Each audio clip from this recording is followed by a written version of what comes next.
It's another week, and that means another Grizz game preview, a long road trip ahead. How are you feeling about it? I'm excited. Never been to the state of Indiana. You know, I'm excited for road trips like this and to get a chance to do these. This is one of the best parts of the job, in my opinion. And, you know, for the football team as a whole, I think this is a great challenge for them to travel pretty much, you know, two time zones over across the country and go check it out for the first of what'll be 5 road games this year. Yeah, exactly. You know, it's such a far trip ahead for them. How do they plan for a team that they don't exactly play very often? Right. You know, that's a good point because, you know, they see a lot of teams in the same conference as Indiana State, so I think they can kind of see, like, the identity of the conference within Indiana State. They'll probably see some of that come to fruition a little bit, you know, kind of ground and pound, you know, very physical football teams, Midwest teams. It's how people kind of associate that. But as far as Indiana State, I mean, you know, how they prepare, it just seems like kind of they have to, you know, watch a lot of film, but it's kind of a guessing game too because you have to, you know, look at who they've played in the past, but the Grizz don't have any actual one-on-one experience with this program. What challenges do you see the Grizz having this week that they haven't had in the past? Well, I think that the travel is the biggest part of it, you know, and going to like the road game because, you know, Indiana State, not one of the top programs in their conference. They do play in a very difficult conference in the FCS,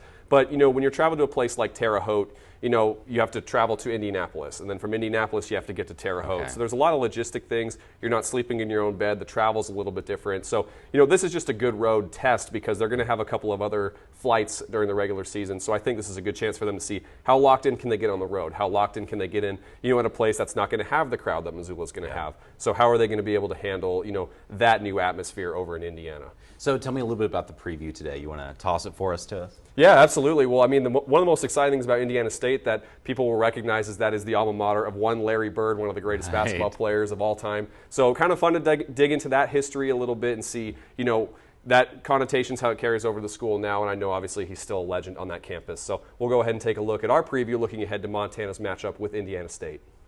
2 games into the season, the number 3 Montana Grizzlies couldn't ask for a better start to the year with a 2-0 record and having outscored opponents 71-7. But for the first time this season, the Grizzlies are tasked with hitting the road, and they'll head to a state the program has never been before when they travel to Terre Haute, Indiana to take on Indiana State. It's a school most famous for the 1979 men's national championship basketball game when the Sycamores were led by a young legend from the Hoosier State named Larry Bird. Bird and Indiana State were pitted against Magic Johnson's Michigan State Spartans in the first meeting between the future Hall of Famers in what would grow into one of basketball's best rivalries when the two entered the NBA. But when the Grizz and Sycamores meet, it will be on the gridiron, and Montana will look to continue making improvements as they aim to make it 3-0 on the campaign. I don't know if there's anything in particular to sharpen. We just want to keep playing better, more efficiently, execute better. You know, again, we're all striving individually and collectively to play perfectly, and, you know, we haven't obtained that, but I thought our guys played well, all 3 phases. I thought it was pretty good. Offensively, the Grizz slowed down on the scoring in their second game against South Dakota, but with quarterback Lucas Johnson and dynamic weapons at every turn, the Grizz have the ability to hurt opposing defenses in numerous ways. I do feel like as an offense we have a lot of tools. We have a lot of guys who could go out there and make plays, explosive plays. You know, guys could get open and just make plays every time the ball's in their hands. So we just got to do a good job of, you know, getting the ball to the playmakers and making a play when the ball comes our way or when we have the opportunity to do so. Similarly on defense, Montana hasn't missed a beat with 9 sacks, 5 forced turnovers, and just over 200 yards allowed per game. Safety Robbie Hauk said that credit goes to their fundamentals. It's down to the foundation of our defense of just playing hard, physical, and running to the ball. Just continue to execute and improve everything that we do. The Grizzlies and Sycamores will kick off at 11 a.m. Mountain Time on Saturday as Montana wraps up its non-conference slate before opening Big Sky play against Portland State next Saturday at Washington Grizzly Stadium. Reporting in Missoula, Kyle Hansen, MTN Sports.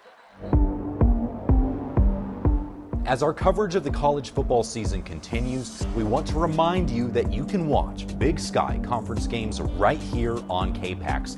Check out this lineup featuring the Cats and the Grizz, from their conference openers to the Brawl of the Wild. The Big Sky Conference is back with MTN Sports and KPAX. Find more highlights along with in-depth sports coverage anytime at montanasports.com.